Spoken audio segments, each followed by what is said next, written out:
جس طرح لوگ مردہ کو کندھا دینا افضل سمجھتے ہیں، اسی طرح اگر زندہ کو سہارا دینا افضل سمجھ لیں تو زندگی کتنی آسان ہو جائے۔ کبھی تم دوسروں کے لیے دل سے دعا مانگ کر تو دیکھو، تمہیں اپنے لیے دعا مانگنے کی ضرورت ہی نہیں پڑے گی۔ دیر سے بنو لیکن کچھ بنو، کیونکہ لوگ وقت کے ساتھ خیریت کے بجائے حیثیت پوچھنے لگتے ہیں۔ عمر میں بڑا ہونے سے کچھ نہیں ہوتا، بڑے آپ تب ہوتے ہیں جب آپ دوسروں کو سہنا اور برداشت کرنا سیکھ جاتے ہیں۔ پرندے چونٹیاں کھاتے ہیں، اور جب وہ مر جاتے ہیں تو چونٹیاں انہیں کھاتی ہیں۔ حالات بدل سکتے ہیں، کسی کو کم مت سمجھو، کیونکہ آج آپ طاقتور ہو سکتے ہیں، لیکن یاد رکھنا وقت آپ سے زیادہ مضبوط ہے۔ جب آپ مالی طور پر مضبوط ہوں تو آپ کی فضول باتیں بھی لوگوں کو اقوال زریں لگتی ہے۔ آپ کے اخلاق کی قدر بھی لوگ اس وقت کریں گے جب آپ کے پاس دولت اور طاقت ہو۔ غریب کتنا ہی خوش اخلاق ہو، لیکن اس کے اخلاق کو لوگ اس کی مجبوری سمجھتے ہیں۔ آنکھ دنیا کی ہر ایک چیز دیکھتی ہے، مگر جب آنکھ کے اندر کچھ چلا جائے تو اسے نہیں دیکھ پاتی۔ بالکل اسی طرح انسان دوسروں کے عیب تو دیکھتا ہے، پر اپنے عیب اسے نظر نہیں آتے۔ ہمیشہ ان لوگوں کا چناؤ کرو جن کو عزت دینے پہ وہ خود سے بڑھ کر آپ کو عزت دیں، اور یہی بہترین لوگوں کی نشانی ہے۔ ہتھوڑے کے آخری وار سے پتھر ٹوٹ جاتا ہے، لیکن اس کا یہ مطلب نہیں کہ پہلے وار بیکار تھے۔ حقیقت بس یہ ہے کہ کامیابی مسلسل کوششوں کا نتیجہ ہوتی ہے۔ خشک رویہ رکھنے والا اس درخت کی مانند ہے جو پھولوں اور پھلوں سے محروم ہو، نہ بیٹھنے والے کو سایہ دے اور نہ نظر ڈالنے والے کو خوشی پہنچائے۔ یہ دنیا بہت خوبصورت اور پرامن ہو سکتی ہے اگر ہر انسان دوسرے انسان کو زندگی گزارنے کا وہی حق دے جو وہ اپنے لیے چاہتا ہے۔ دنیا تمہیں اس وقت تک ہرا نہیں سکتی جب تک تم خود سے ہار نہ جاؤ۔ وہ ایک انگلی جو مشکل وقت میں آپ کے آنسو پوچھتی ہے، ان 10 انگلیوں سے بہتر ہے جو آپ کی کامیابی پر تالیاں بجاتی ہیں۔ آج کا انسان سکون کی خاطر آسمانوں کے دروازے کھولنے چلا ہے، مگر اس سے دل کا دروازہ نہیں کھلتا۔ ہر طاقتور کے اوپر ایک طاقت مسلط ہے جو شاید محسوس نہ ہو، لیکن یہ اپنا کام کر رہی ہے۔ جب تک انسان مستقبل کی آنے والی مصیبتوں کی منصوبہ بندی کرتا رہے گا، ہمیشہ جوان رہے گا اور کامیاب رہے گا۔ کوئی مصیبت اس کا کچھ نہیں بگاڑ سکتی۔ اللہ کو جو عارف ہوتا ہے وہ کبھی راستہ نہیں بھولتا۔ اللہ تعالیٰ خود اس کے دماغ میں سب راستے ڈال دیتا ہے۔ طریقت اللہ تعالیٰ کی طلب کا نام ہے۔ اللہ تعالیٰ نے مایوس ہونے کو حکماً سختی سے منع کیا ہے۔ اللہ کی ذات بے حد کریم، پاکیزہ اور حسین و جمیل ہے۔ اگر بندہ ایک قدم اس کی طرف بڑھائے تو 100 قدم وہ بندے کی طرف آتا ہے۔ وہ دعائیں مقبول بارگاہ ہوتی ہیں جن کے ساتھ عمل مسلسل اور پیہم عمل پوشیدہ ہو۔ عمل کے بغیر دعا کرنا بھی ناجائز اور سخت گناہ ہے۔ سچائی میں پھیلنے کی قابلیت ہوتی ہے، مگر پھر بھی پھیلانے والوں کی ضرورت ہے۔ نہار منہ ادرک کا قہوہ بنا کر پیو، اور ساتھ میں چلغوزے اور خوبانی کا زیادہ استعمال کرو۔ 10 دن کے اندر بواسیر کا خاتمہ ہو جائے گا۔ ایک غیرت مند آدمی کے دنیا میں صرف 2 ہی کام ہوتے ہیں۔ اول کامران ہوتا ہے، دوم قربان ہوتا ہے۔ انسان مقصد سے عظیم بنتے ہیں، جس قدر عظیم مقصد ہو اور اس کے حصول کی لگن بھی ہو، تو اس کی عظمت ملتی ہے۔ کسی کے پاس اگر رہنا چاہتے ہو تو تھوڑا اس سے دور رہو۔ جتنا اپنے چاہنے والوں کے قریب رہو گے تمہاری قدر کم ہوتی جائے گی۔ قانون اور قاعدے کا لحاظ رکھیے۔ دوسروں کو بلا وجہ تنقید کا نشانہ کیوں کر بنا سکتے ہو جب آپ خود ہی قاعدے توڑ رہے ہیں؟ اپنے کردار سے برائیوں کو نکال کر پھینک دینا وقت کی اہم ضرورتوں میں سے ایک ضرورت ہے۔ خوب کماؤ مگر خود پر تکلف کھانے کے لیے نہیں بلکہ دوسروں کو کھلانے کے لیے۔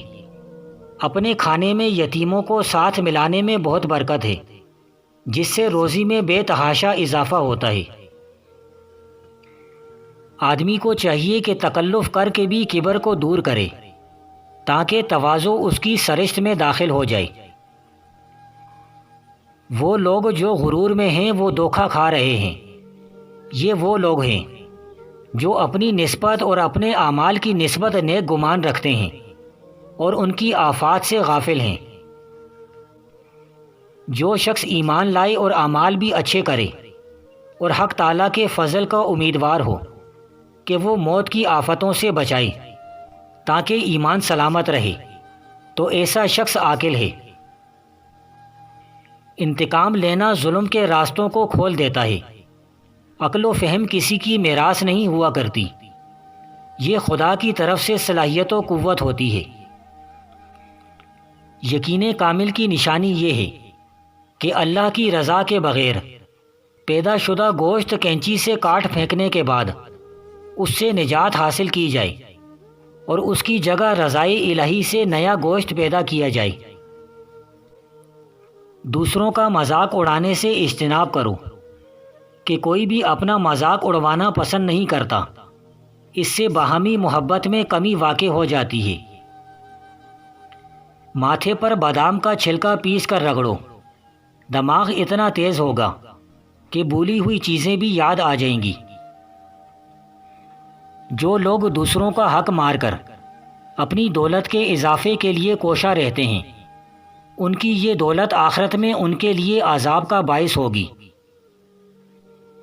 کوشش ہر کوئی کرتا ہے لیکن اپنی منزل پر وہی پہنچ پاتا ہے جس کے مقدر میں کامیابی لکھی ہوتی ہے، اور یہ بھی ہے کہ بغیر کوشش کیے کبھی کامیابی نہیں ملتی۔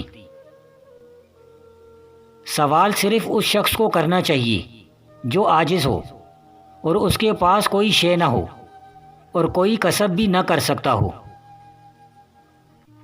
جو شخص ہر روز سوال کرتا ہے، مطلب کسی کے سامنے ہاتھ پھیلاتا ہے، اس کے لیے ہر دن ایسا ہے جیسے کہ سال۔ آدمی کو چاہیے کہ اسبات کو جان لے کہ کوئی شے دنیا میں اس چیز سے زیادہ ذلیل نہیں جو نیست ہو، یعنی فنا ہو جانے والی ہو، یا جس کا پہلے بھی کوئی نشان موجود نہ ہو۔ جب عزت اور ذلت اللہ کریم ہی کی طرف سے ہے، زندگی اور موت بھی اللہ کی طرف سے ہے، رنج اور راحت بھی اللہ کی طرف سے ہے، پھر ہمارے لیے تسلیم کے سوا کیا رہ جاتا ہے؟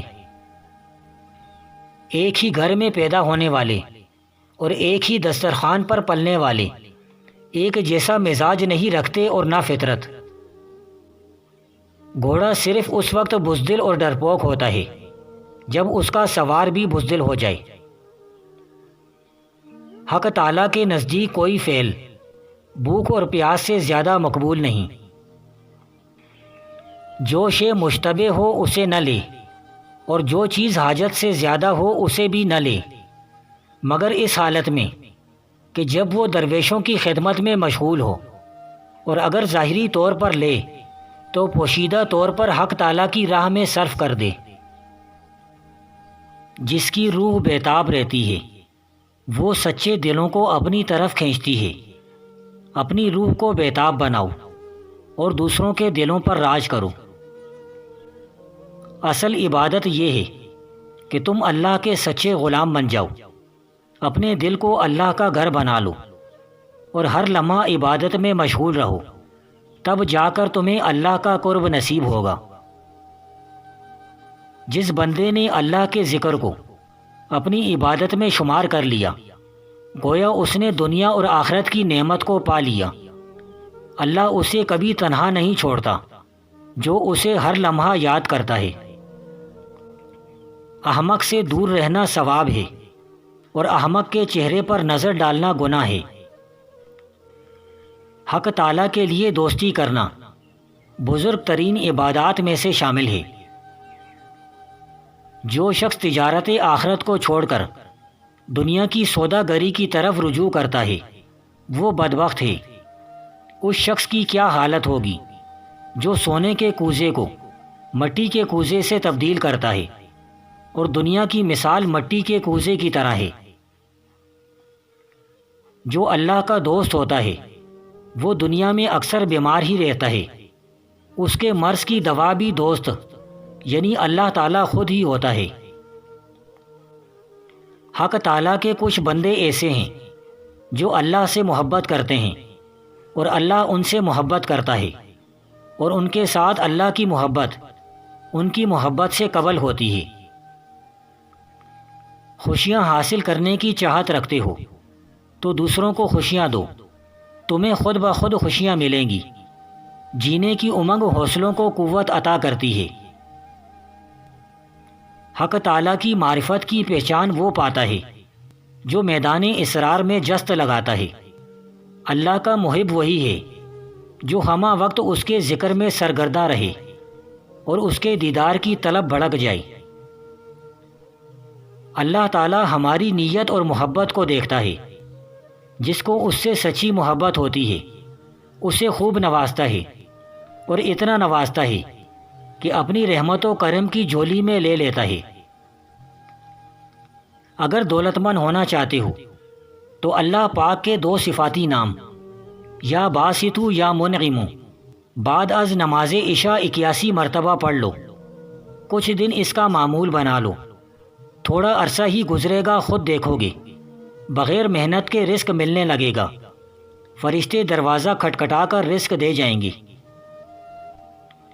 اللہ تعالیٰ سے غفلت برتنا چھوڑ دو اور نفس و شیطان کی پیروی مت کرو، ورنہ بہت سی پریشانیوں اور مصیبتوں کا سامنا کرنا پڑے گا۔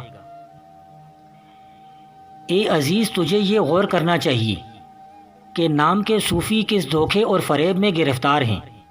ان میں سے بعض نے سوائے سجادہ اور گدڑی کے کچھ نہ دیکھا، اور اس صوفیانہ وضع کو اختیار کر کے صوفی بن بیٹھے، اور صوفیان خالص کی طرح سجادہ پر بیٹھ کر گردن جھکانے لگے۔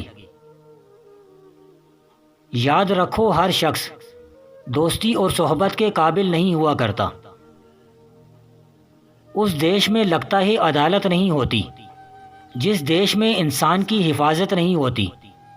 مخلوق خدا جب کسی مشکل میں پھنسی، سجدے میں پڑے رہنا عبادت نہیں ہوتی۔ ہر شخص سر پہ کفن باندھ کے نکلے، حق کے لیے لڑنا تو بغاوت نہیں ہوتی۔